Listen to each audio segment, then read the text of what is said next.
சொன்னல நவம்பர் 7 ஒரு டிசாஸ்டர் நடந்தது. அந்த பீரியட்ல தான் என் மாமா வந்து நவம்பர் 9 வந்து வீட்டுக்கு வரேன்னு ஒரு ஃபங்க்ஷனுக்கு வரேன்னு சொல்லியிருந்தாரு.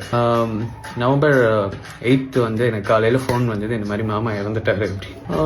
எனக்கு அப்படி ஒரு மாதிரி ஆயிடுச்சு, என்னடா இது ஒரே ட்ரமாட்டிக்கா வரேன்னு சொன்னவர். அதுக்கப்புறமா நவம்பர் 8 கால் வந்தது, காலையில போனேன், போய் பார்த்தேன். அப்போ அவரை பார்த்து மனசில் கேட்டேன், நாளைக்கு வரேன்னு சொல்லிட்டு இப்படி ஆயிடுச்சு அப்படின்னு. சரி, ஓகே, நான் அழுகல. என்னன்னா மாமா வந்து சந்தோஷமா அனுப்பிச்சு விடணும் அப்படின்ட்டு இருந்தது. நைட்டு தான் வந்தேன், எல்லாம் அவங்க முடிச்சுட்டாருன்னா வந்தேன். எல்லா ரிச்சுவல்ஸும் நானும் பண்ணினேன்.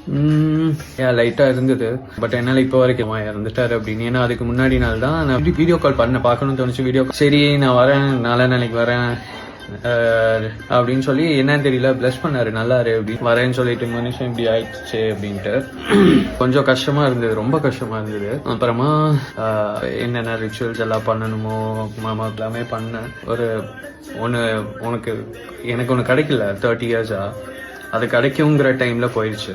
இது நடந்தாலுமே, ஒரு நெகட்டிவ் நடந்தாலுமே பாசிட்டிவ் என்னன்னா என்னோட பெரியம்மா எல்லாம் இப்ப பேச ஆரம்பிச்சிட்டாங்க. மம்மி அது வரைக்கும் அவங்கள சேர்த்தி விட்டேன். ஸோ மம்மி சைட் வந்து இப்போ ஓகே, பட் மாமா தான் பேசாமையே போயிட்டாரு.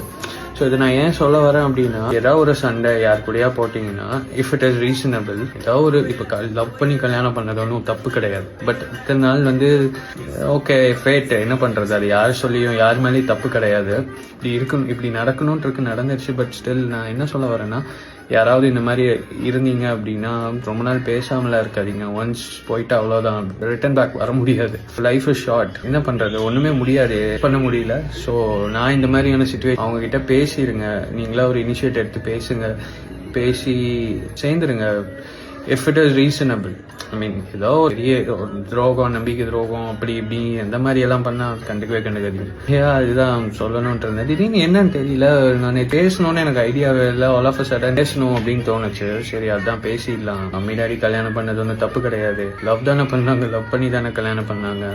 இவ்வளோ வருஷமா எங்க டாடி வந்து ஒரு தடவை கூட எங்க மம்மியை எதுக்குமே வாங்கிட்டு வா, அதை வாங்கிட்டு வா. டாடி வந்து அவரே கஷ்டப்பட்டு எந்த சப்போர்ட்டும் இல்லாம இப்ப வரைக்கும் கஷ்டப்பட்டு தான் இருக்காரு. அவரே கஷ்டப்பட்டு எங்களை இவ்வளவு தூரம் இதுவும் இல்லாம தான் எங்களை வளர்த்தினாங்க. எங்க கிட்ட இருந்து புடுங்கறதுக்கு தான் நிறைய பேர் இருந்தானுங்க. பட் நீங்க பாத்துக்குங்க, எனக்கு ஒரு பிரச்சனை நீங்க பண்ணதை தான் நான் சொல்றேன். அவங்கள மட்டும் தள்ளி வச்சிருந்தோம்னா நாங்க இன்னும் நல்லா இருந்திருப்போம். ஃபர்ஸ்ட் வீடியோ போட்டதுக்கே அங்கிருந்து ரெஸ்பாண்ட் வந்துச்சு, என்ன இப்படி எல்லாம் பேசிட்டு இருக்கான். எங்க டாடி சொன்னா ஏன்னா எங்க டாடிக்கு தெரியும். ஸோ பிரச்சனை எல்லாம் கிடையாது. பார்க்கலாம், நான் இந்த வீடியோ அப்லோட் பண்றேன். இன்கேஸ் ஏதாவது விட்டு போயிருந்தா அடுத்த இதுல நான் ஆட் பண்றேன். பாய்.